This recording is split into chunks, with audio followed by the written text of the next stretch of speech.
I'm Tanya Stafford, and I'm a survivor of human trafficking. Sold at the age of 13 by my mom for drugs. The man that bought me kept me for over 10 years.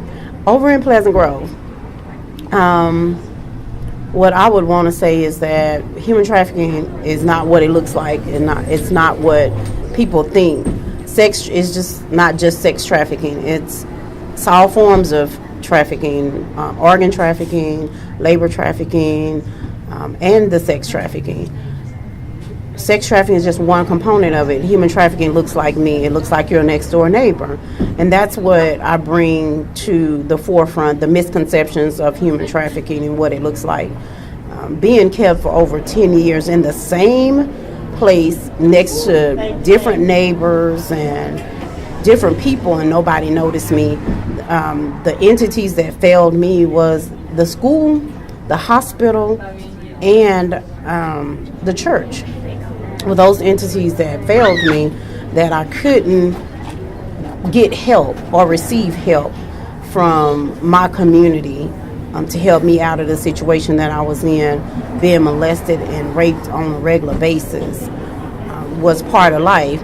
They say 1 in 7, but I say it's higher than that.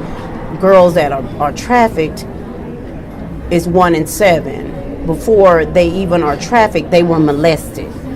And that's high. If you go count 1, 2, 3, 4, 5, 6, 7, I say 1, 2, 3, 4, 5. That 5th girl would be the one that have been molested before she's even sold. Human trafficking is a citywide, statewide, worldwide problem. Dallas, Texas, Houston, Texas. Texas is number 2 in trafficking. And I don't think anybody knew that it was that high.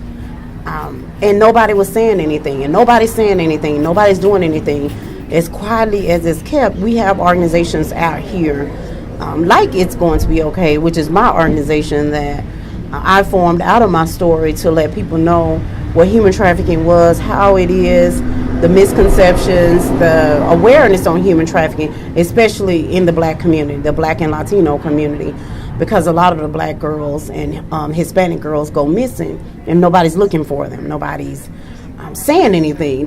The conversation is not had about the abuse that goes on in the black community, our communities. And so that's what I bring to the forefront, is the misconceptions, the awareness, what we need to talk about.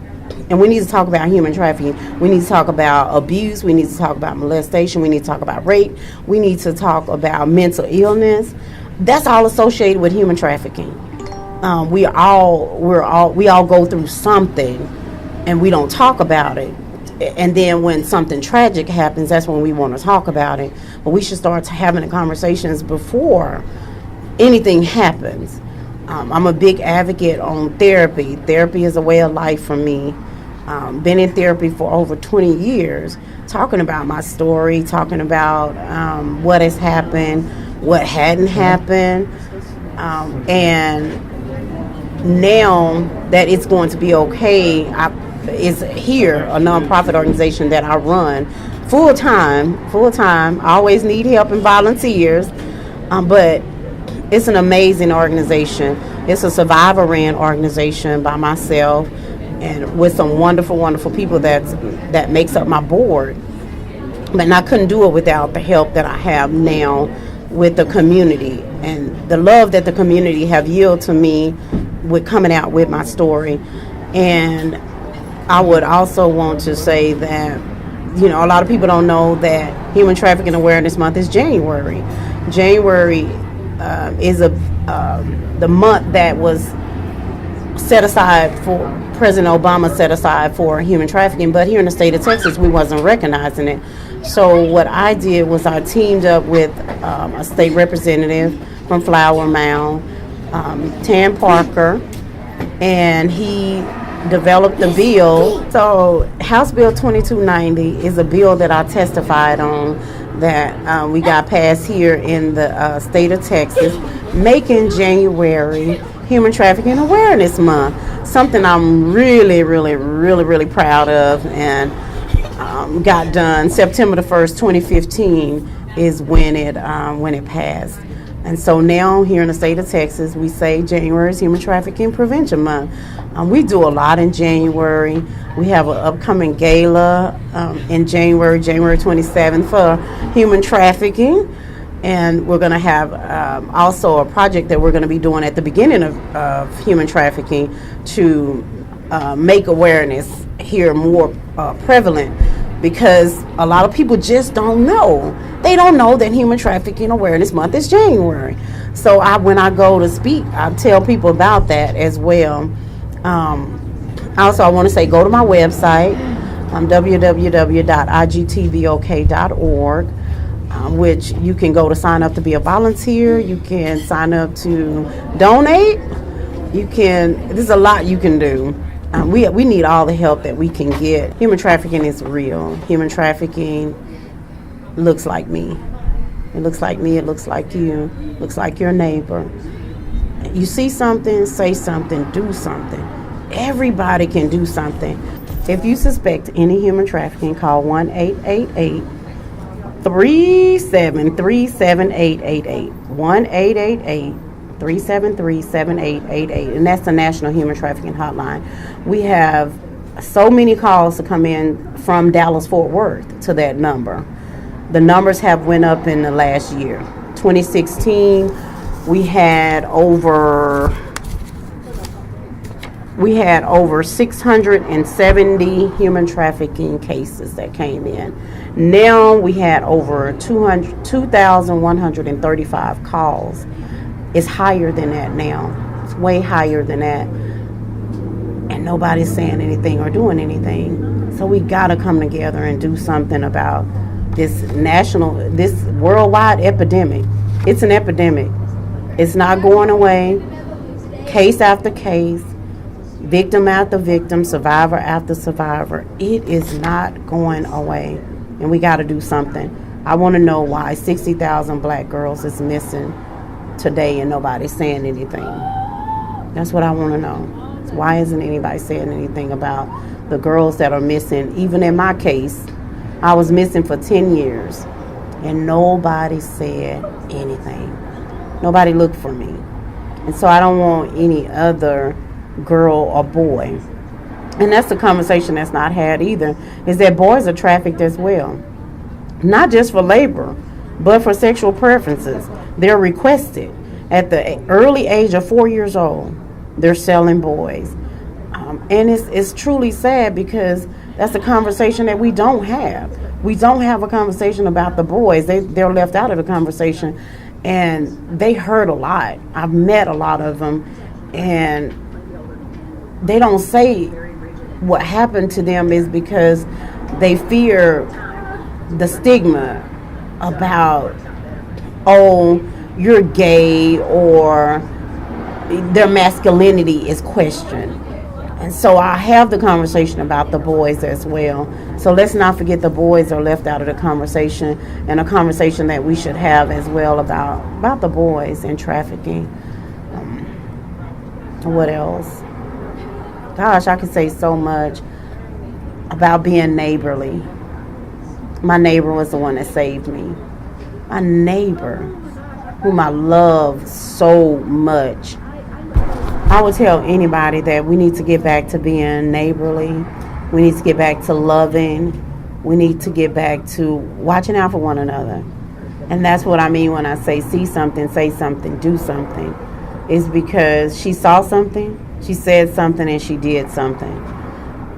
But we're not neighborly anymore. We drive up in the back to our garages and go in. We never know what's going on with our next door neighbor. We're basically like it never happened, or we don't see them. And so I just say get back to being neighborly. Go to the website, check us out, www.igtvok.org. Join the conversation. Join in the fight against human trafficking is what I'll say. It's the fight against human trafficking. And that's just a little bit of my story and a little bit of who I am. From South Dallas, from Pleasant Grove, where I was rescued from. Our hood. I was in Oak Cliff, South Dallas, Oak Cliff, Pleasant Grove, Mesquite. It's nowhere that our hood, we say, I haven't been. So I bring awareness to all of those communities as well. Please, please, please do something about trafficking. Everybody can do something. And so hearing my story, don't say that you don't know or you can't do anything, because everybody can do something. It's something for everybody to do and to join in this fight, to see something, say something, and do something. Human trafficking knows no boundaries. It knows no socio-economic. It knows nothing. It can happen to anybody at any time. They're getting out of the drug trade to get into the drug trafficking, the trafficking business. And that's the fight. You got to do something. Everybody got to do something. That's a little bit of Tanya, what Tanya does, who Tanya is. And I hope you will join the fight. I hope you will join us. Hey y'all, it's me, Honey Banks, and I'm going to be talking to y'all today about child sex trafficking. Statistics say that there are over 300,000 children that are missing in the state of Texas alone from child sex trafficking. So I'm going to give you some tips on how to prevent your child from being a target. First tip, make sure your child always has some point of communication with you. Cell phone, make sure you have a keyword or like a code word that you and your child only knows. Like, instead of saying, I'm okay could mean help. Or make sure they send like a something simple, like a parentheses or something, just some type of code to make sure that y'all have some type of communication. Make sure you're checking their Facebooks, their Instagrams, all of their social medias, because traffickers, or we call them recruiters, they do go to those places to look for children. Make sure that they're always traveling in a group or a pack to and from school events. That makes them less likely to be a target. Stalk your children. Not necessarily stalk them, but make sure that you always, know where they're going, know who they're with. If they're saying they're going to little Mike's house, make sure Mike is really a child instead of an adult. Also, the recruiters build relationships with your children. So, especially on social media, make sure you read their messages. Don't just look at the pictures, just actually read the messages to see if it actually sounds like a child that's talking to your kid and not like an adult. Also, keep an open communication line with your child to let them know that, hey, if something seems weird and if something seems off, it probably is off. Keep those things in mind and keep your child out the statistic of the 300,000 children that are missing from child sex trafficking in Texas. I'm Honey Banks. This is Black Family Magazine. Peace.